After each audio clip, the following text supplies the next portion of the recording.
personaje absolutamente atípico en las letras mexicanas en muchos sentidos. Es un hijo de la clase obrera, crecido en un barrio miserable, formado en la migración que se produce en la década de los 60 de un lado para otro a la búsqueda del empleo. Parte de su juventud la vive en Ciudad de Nezahualcóyotl, parte de su juventud la vive en Azcapotzalco y el final de su juventud la vive en Puebla. En Puebla vive en el último barrio de la ciudad, donde termina la ciudad, a unos metros está la casa de la familia de Juan, compartida, familia, padres e hijos. Y es la poco común historia de alguien que se logra escapar de un mundo dominado por la desigualdad, la pobreza, la falta de recursos, la falta de oportunidades, no gracias a la educación, sino gracias a la cultura. Juan, desde muy chavo, se apasiona por el teatro, luego por la palabra escrita, y a punta de esfuerzo y de trabajo gana un primer premio literario con una novela horrible, francamente ilegible, de la que casi lo mato cuando me la regaló. ¿Qué opinas? Dije, dedícate a las artes visuales, métete a la liturgia, trata de ser obispo. Es una mamada, ¿no? Una novela absolutamente experimental, que nada tenía que ver con los cuentos que estaba escribiendo poquito después de esa novela, que eran cuentos muy rasposos de vida de barrio, con un lenguaje muy brillante, y que lo despojaban de este primer ensayo de adolescencia por hacer una novela muy pretenciosa, y además pagarle a fregar le dan un premio, con lo cual estuvo a punto de destruir su carrera literaria. En los talleres literarios de Puebla, con un grupo del que saldrían otros dos escritores muy interesantes poblanos, y en parentela con un cuarto escritor muy interesante, Juan Gerardo San Pedro, y al mismo tiempo colaborando estrechamente con un pequeño grupo de autores en el que está José Luis Zárate y su compañera de aquellos años, y Gerardo Horacio Cayo. Juan comienza a desplegarse, a despegarse, y va construyendo lentamente una carrera literaria marcada por una serie de novelas que lo convierten en una de las figuras claves, fundamentales del neopolicíaco mexicano. A lo largo de su vida se ve obligado a tener los trabajos más innobles, todos ellos con la palabra escrita. Escribe en las revistas más pinches que hay en este país situaciones de lo insólito, como el chupacabras encontró a tu mamá y no la dejó indemne, artículo firmado por Juan Hernández Luna como seudónimo. 3 ovnis bajaron en Toluca y no se sintieron extraños ni ajenos. Los toluqueños los reciben con agrado a los visitantes de los ovnis, donde construía historias de humor involuntario, pues. Colaboraba en cuanto periódico podía, se muda a la Ciudad de México, y desde la Ciudad de México empieza a ensamblar una carrera de escribidor, siempre en medio de dificultades económicas, pero en la que aparecen algunos libros que le van dando un lugar en la literatura policíaca. En aquella época éramos un gueto chiquito, costaba trabajo ser aceptado en el espacio literario, pero poco a poco Juan se vuelve el personaje de referencia al que todos miran. Para que se den una idea, en aquellos años escribe cosas como Quizá otros labios, ¿no? Tijuana Dreams, en una primera versión que luego reescribe.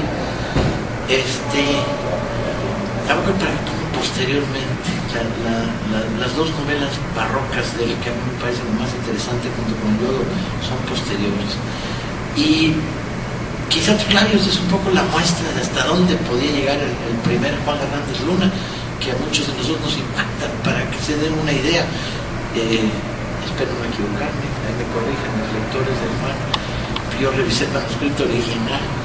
Quizá Otros Labios es la historia de una doctora corazón en Tampico que recibe cartas porno, pero porno duro, mezclada con, no me equivoco, ¿no? Sí, no, es una historia, las cartas son una historia de una mujer que va descubriendo su lesbianismo, cada vez cada vez se ve más porno, y se las dirige a una doctora corazón en Tampico. Todo esto mezclado con un antropólogo al que la vida lo condenó a ser taxista porque la antropología no daba para comer, y lo único que conserva de su etapa de antropólogo es una gabardina de cuando hacía investigación de campo que quería parecer antropólogo. Y entonces termina en la Sierra de Puebla, en un carnaval en Huejotzingo, donde entre los moros y cristianos se produce un tiroteo y muere asesinado un moro o un cristiano, no recuerdo exactamente, un moro. Matan a un moro de un tiroteo. Para esto, cuando regresa al Volkswagen, que es su taxi, abre la puerta y sale una humareada de mota, porque hay 7 enanos fumando marihuana dentro del taxi que se han escapado de un circo. Todo esto viene combinado con el inicio de la novela, donde tenemos a James Dean en una fiesta en Los Ángeles, ligando, y en esta fiesta sale de ligar, hay un extraño percance, se va a la carretera, trata de ligarse a un marinero, va a la carretera y muere en un accidente. O sea, una novela que empieza con la muerte de James Dean, conecta con el carnaval de Huejotzingo, el taxista, los 7 enanos dentro del taxi, el asesinato de un moro por un cristiano, más una doctora corazón. Este es el universo verdaderamente realista, yo diría porque es realismo puro y duro, estamos en México, pues, ¿no?, de Juan Hernández Luna, que lo convierte en un autor absolutamente apasionante e interesante, dotado además de una prosa muy rasposa, muy cuidada en el estilo, pero simultáneamente muy dura. En la siguiente etapa de su vida nos volvemos íntimos colaboradores en decenas de proyectos, quizás el más interesantes, que se vuelve subsecretario de Cultura del PRD del DF, y a partir de eso creamos la red más grande de teatro popular de izquierda en la Ciudad de México. Empezamos con los tianguis para leer en libertad, llevando libros a las colonias, a los barrios. Logramos convertir un periódico, Patito, en un periódico que dicta 120,000 ejemplares por semana, y creamos un videoclub maravilloso que lo hacíamos para nuestro placer y gusto, y escogíamos todas las semanas la película que queríamos ver. En esta experiencia Juan se conecta poco después mientras sigue trabajando haciendo crucigramas, artículos para la revista de Lo Chafa y lo Insólito, historias de más ovnis, etcétera, etcétera. Consigue un empleo verdaderamente terrible que creo que lo marcará definitivamente en su vida adulta, que se vuelve el cronista de los asesinatos políticos de dirigentes campesinos perredistas en Chiapas, Puebla, Oaxaca, Guerrero, y le toca la terrible tarea de construir el testimonio de cómo fueron asesinados en el final del régimen de Salinas y el principio del régimen de Zedillo, cómo fueron asesinados estos compañeros. Entonces va pueblo a pueblo, al lugar de los hechos, reconstruyendo con las familias, porque se trata de poner en marcha un programa de apoyo y becas para los hijos y las viudas de los asesinados. Y entonces hay que testimoniar los hechos, registrarlos. Regresaba de sus viajes, que solían durar 8 o 10 días, en la Ciudad de México, caía en mi casa en la noche, apenas se podía hablar, se soltaba llorando, porque traía el closet de historias más aterradoras que ustedes se pueden imaginar. Como por ejemplo la historia de unos asesinos que se paseaban todos los días frente a la casa de los huérfanos para insultarlos por el pueblo, ¿sí?, diciendo: nosotros matamos a tu padre, a los chavitos de 10 o 12 años, contando historias de impunidad, salvajismo, violencia, que retrataban el intento del régimen de Zedillo de romper lo que fue la gran fuerza original del PRD, que era su conexión con los movimientos agrarios en muchas zonas del país, Michoacán, Guerrero, Oaxaca.